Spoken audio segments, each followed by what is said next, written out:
What if joy and grief aren't opposites? What if they're sisters? You've been told you need to finish grieving before you can feel joy. That you process all the pain first, and then on the other side, happiness awaits. But that's not how it works. Joy doesn't wait for grief to be complete. They coexist. They're woven together. And the moment you try to separate them, you lose access to both. I'm Judi Bommarito, and this is healing card number 23, Rediscovering Joy. The crone phase has taught you to accept imperfection and recognize abundance. Now it's time to understand something crucial. Joy isn't something you earn after healing.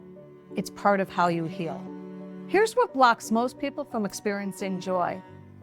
They think it's a conclusion they'll reach after enough healing, a logical outcome of doing the work correctly. But joy doesn't work like that. It's not a thought.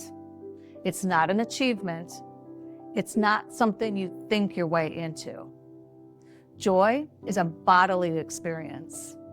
It's what happens when you're fully present with something that feels good in your body. You can't think your way to joy. You can only feel your way there. And that requires dropping out of your analyzing mind and into your sensing body. This is why you can have perfectly lovely moments, a beautiful sunset, a kind gesture, a moment of accomplishment, and feel nothing. Your thinking mind knows you should feel good, but your body doesn't register it because you're disconnected from physical sensation.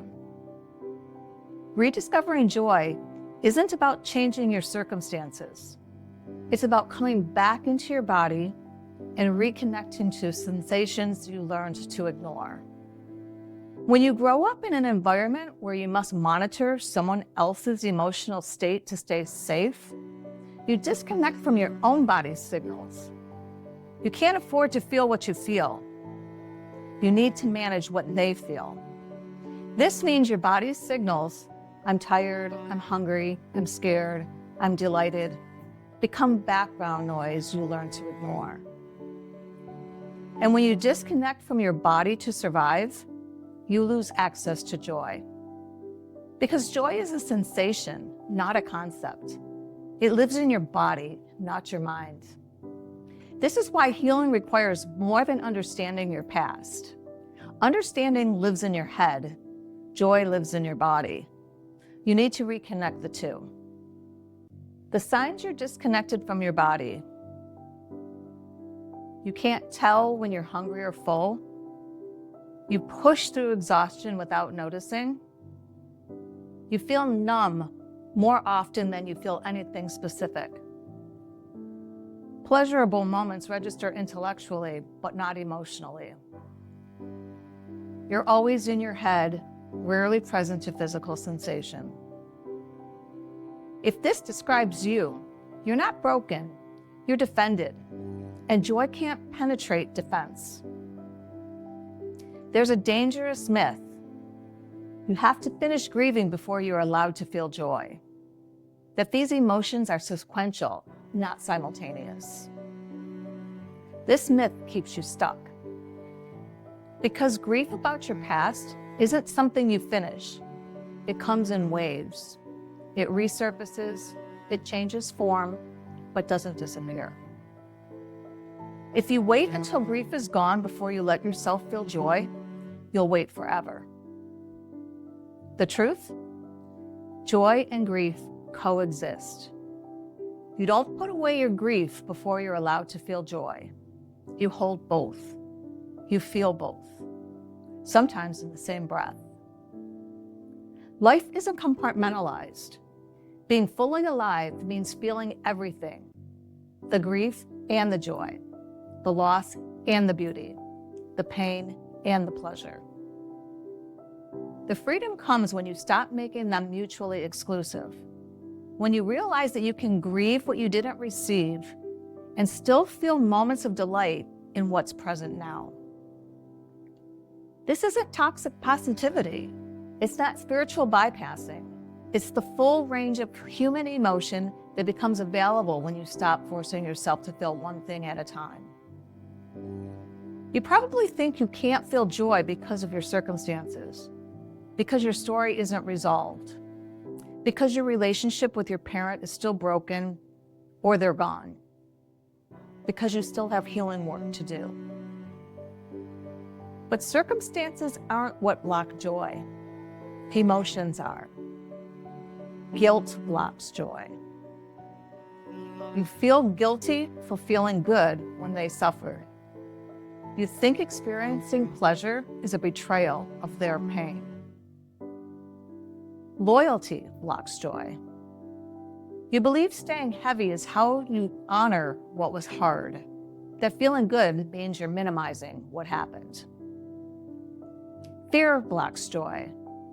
You're afraid that if you let yourself feel good, you'll be blindsided when something bad happens again. Joy feels dangerous because it requires you letting your guard down. Unworthiness blocks joy. You don't believe you deserve pleasure when you're still damaged. You think joy is for people who are fully healed, and you're not there yet. These emotional barriers are what you're actually working with, not your circumstances. Your circumstances are imperfect and always will be.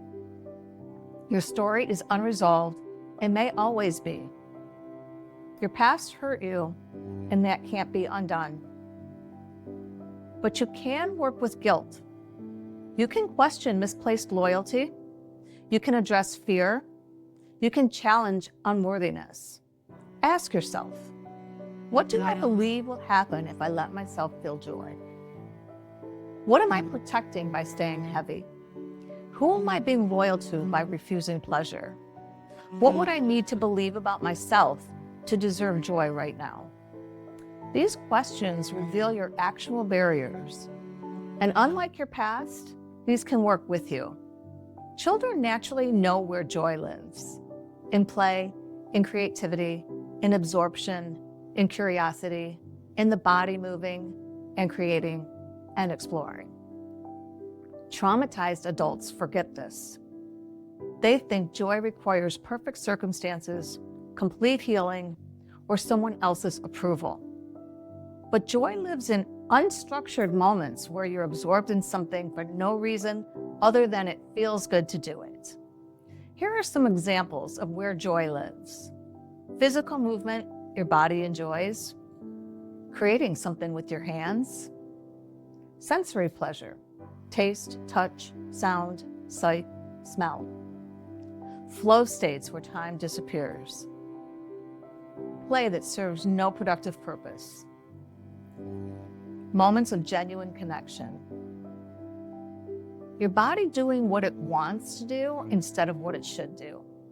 You need regular access to one of these, not as therapy, not as a healing technique, but as a practice of reconnecting to what feels good in your body.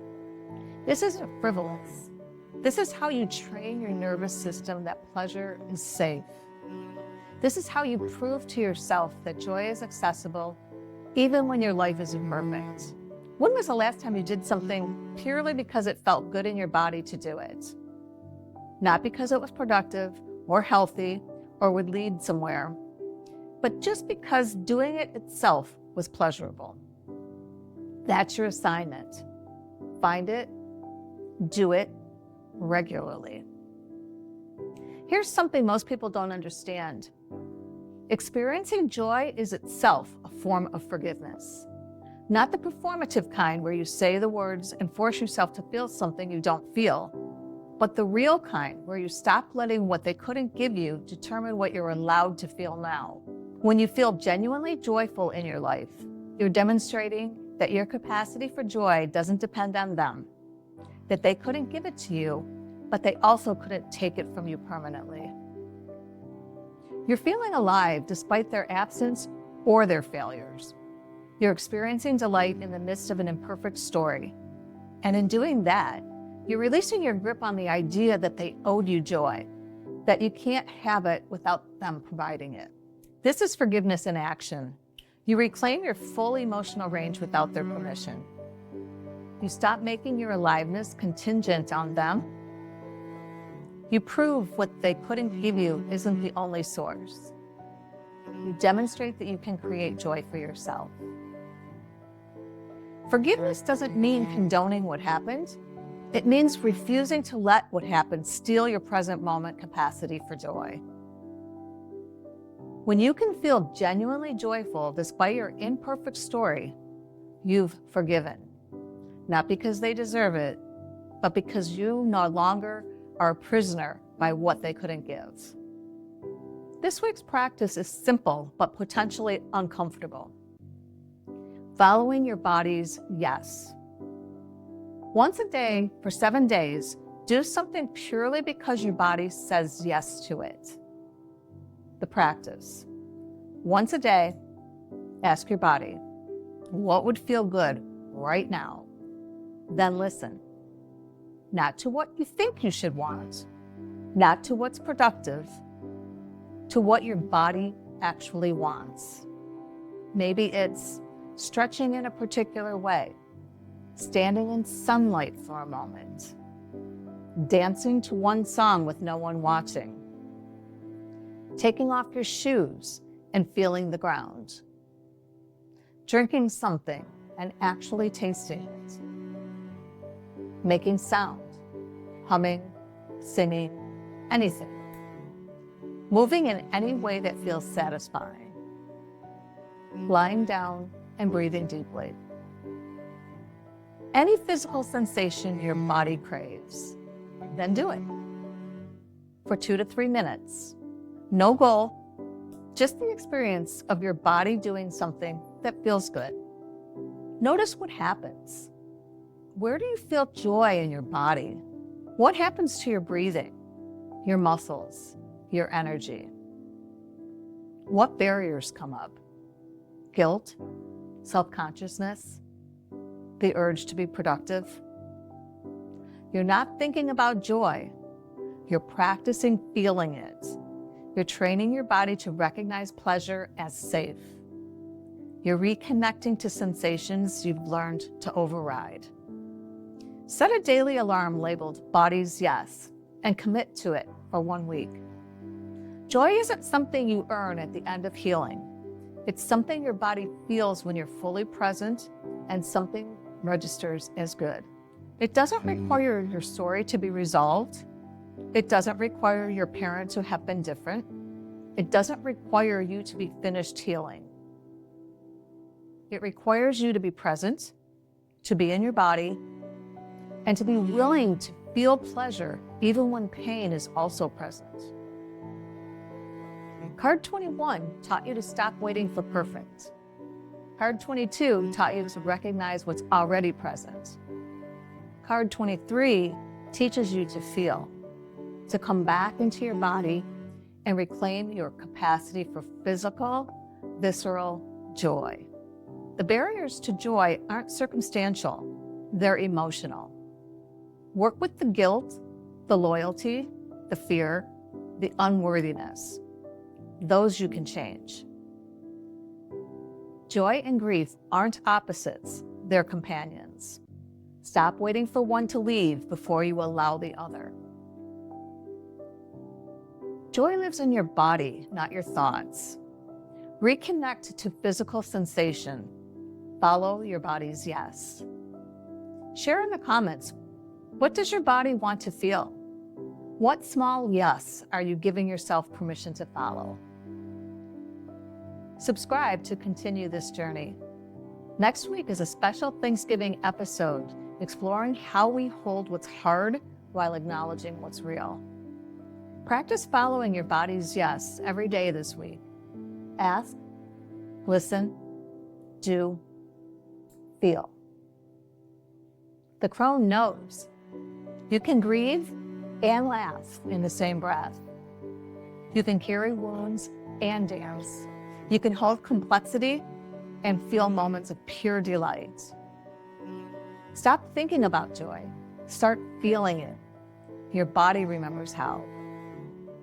Take good care.